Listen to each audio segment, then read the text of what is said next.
Hello student, today I am going to teach you the naive-based classifier. These classifiers are used in performing the clustering on basis of probability.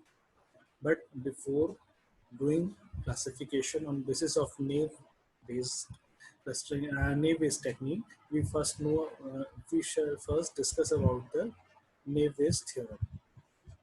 The naive-based theorem is defined as that PH bar D is equals to PD bar H into PH upon PD.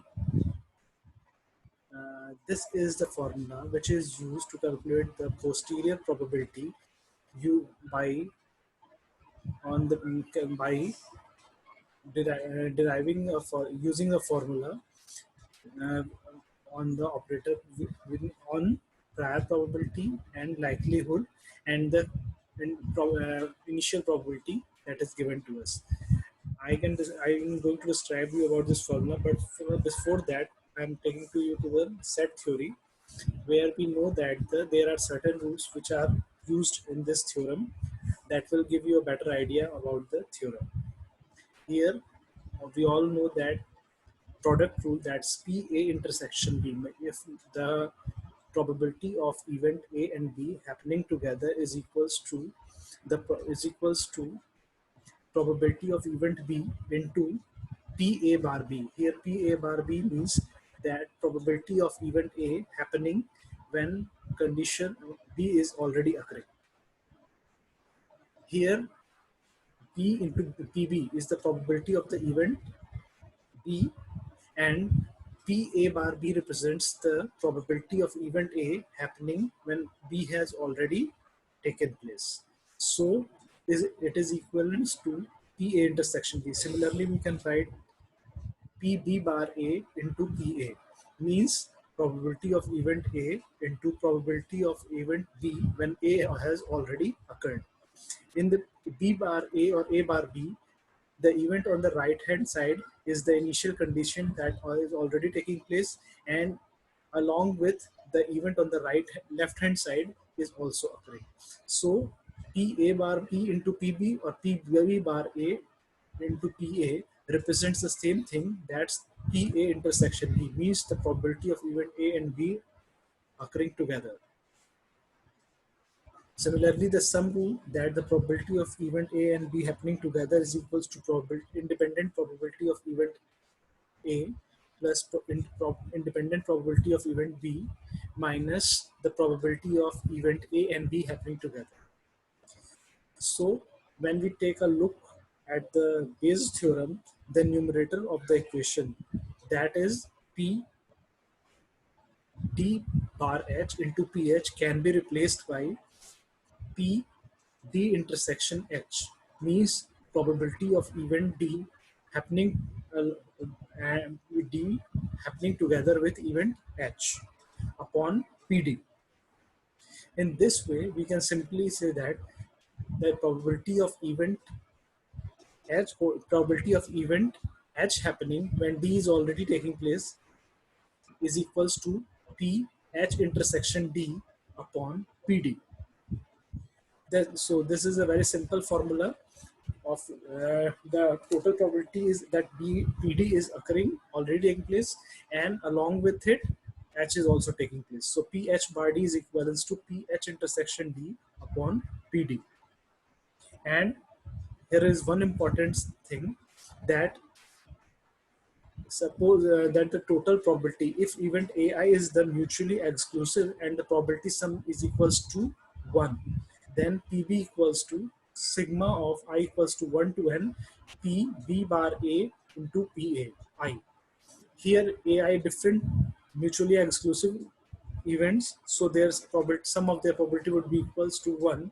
So the probability of event B would be overall probability with different events of AI happening with event B. So going back to the formula, once again uh, we shall discuss we are going to discuss the formula theorem. Here PH and PD are called the independent probability. these probabilities are not dependent on any other event, so they are independent probability of event ph, event h, and event d. These are also called the prior probability. These things can be derived from the training data set, and these are not dependent on any conditions. But the event probability P d bar h and P h bar d, these are the conditional probabilities statement. In P d bar h is the probability of event d when h is already taking place, and P h bar d represents the probability of event h when d is already taking place. So here in the formula, P d bar h is already given, and it's also called the likelihood of the event that can be calculated from the given training set. And ph bar d is the condition or prediction that we want to derive, so it's called the posterior probability. So in words, we can say that posterior probability is equals to likelihood into probability of event h upon probability of event d. To better explain all these things, I am taking you to another example. Here, there is here in this example, there is a training data set which stores the 14 days informations of a tennis, which is played in different conditions of environments as outlook, temperature, humidity, and wind. And there are different conditions. So on some days tennis were played, and on some days tennis were not played. So playing of tennis depends on four variable or depends on four tuples. So there are four conditions for deciding that tennis would be played or not. So event event tennis depends on four conditions: outlook, comma, temperature, comma, humidity, comma, wind. And now in the given questions, it is being asked that the day condition is as follows: sunny, comma, cool, comma, high, comma, strong. Then what will be the prediction about the game, that it would be played or not? So we should uh, apply Bayes theorem here. But one important thing before starting the example, that we have discussed only about the single condition in our theorem. What if there are multiple conditions to make a prediction, required to make a prediction? In that scenario, for example, as shown in this Bayes classifier, the most probable class for event C map, most probable class, uh, most probable class that depends on C bar, J bar, x1, x2 up to xn. Here, event Cj depends on n number of variables x1, x2, x3 up to xn. Then the overall probability would be equals to, as per Bayes equation, would be equals to P of x1, x2 up to xn bar Cj into Pcj upon P of x1, comma x2 up to xn. But we all know that this would be uh, depends on different classes, but we know that Px1, x2 up to xn is a fixed number, and the maximum would be depends upon the conditions, the on the conditions, so that we can break it as Pc into P x1 bar Cj into, here there are multiple conditions, so we can break it as P x1 bar Cj, P x2 bar Cj, P x3 bar Cj, and so on Px bar Pxn bar Cj into Pcj.